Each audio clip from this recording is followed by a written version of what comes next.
एक दिन श्री राम अपने दरबार में बैठे थे, तभी एक बूढ़ा ब्राह्मण अपने मरे हुए पुत्र का शव लेकर राजद्वार पर आया और हा पुत्र कहकर विलाप करते हुए कहने लगा, मैंने पूर्व जन्म में कौन से पाप किए थे जिससे मुझे अपनी आंखों से अपने इकलौते पुत्र की मृत्यु देखनी पड़ी।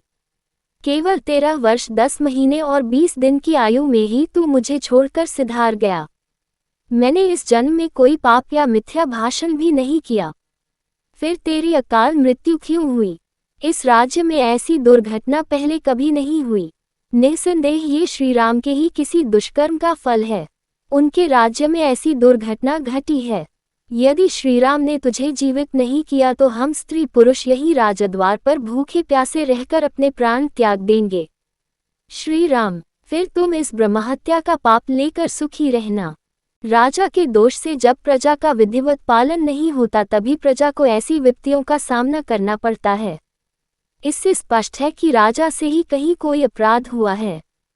इस प्रकार की बातें करता हुआ वह विलाप करने लगा। जब श्री रामचंद्र जी इस विषय पर मनन कर रहे थे तभी वशिष्ठ जी 8 ऋषि मुनियों के साथ दरबार में पधारे। उनमें नारद जी भी थे। श्री राम ने जब ये समस्या उनके सम्मुख रखी तो नारद जी बोले, राजन, जिस कारण से इस बालक की अकाल मृत्यु हुई वह मैं आपको बताता हूँ। सतयुग में केवल ब्राह्मण ही तपस्या किया करते थे। फिर त्रेता के आरंभ में क्षत्रियों को भी तपस्या का अधिकार मिल गया। अन्य वर्णों का तपस्या में रत होना अधर्म है। हे राजन, निश्चय ही आपके राज्य में कोई शूद्र वर्ण का मनुष्य तपस्या कर रहा है, उसी से इस बालक की मृत्यु हुई है। इसलिए आप खोज कराइए कि आपके राज्य में कोई व्यक्ति कर्तव्यों की सीमा का उल्लंघन तो नहीं कर रहा।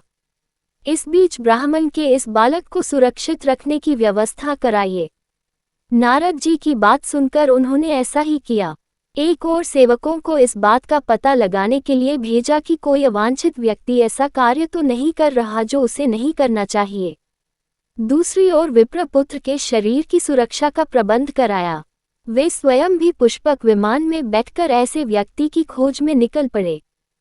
पुष्पक उन्हें दक्षिण दिशा में स्थित शैवाल पर्वत पर बने एक सरोवर पर ले गया, जहां एक तपस्वी नीचे की ओर मुख करके उल्टा लटका हुआ भयंकर तपस्या कर रहा था।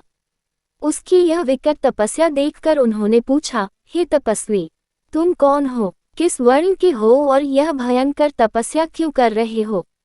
ये सुनकर वह तपस्वी बोले, महात्मन, मैं शूद्र योनि से उत्पन्न हूँ और सशरीर स्वर्ग जाने के लिए यह उग्र तपस्या कर रहा हूँ।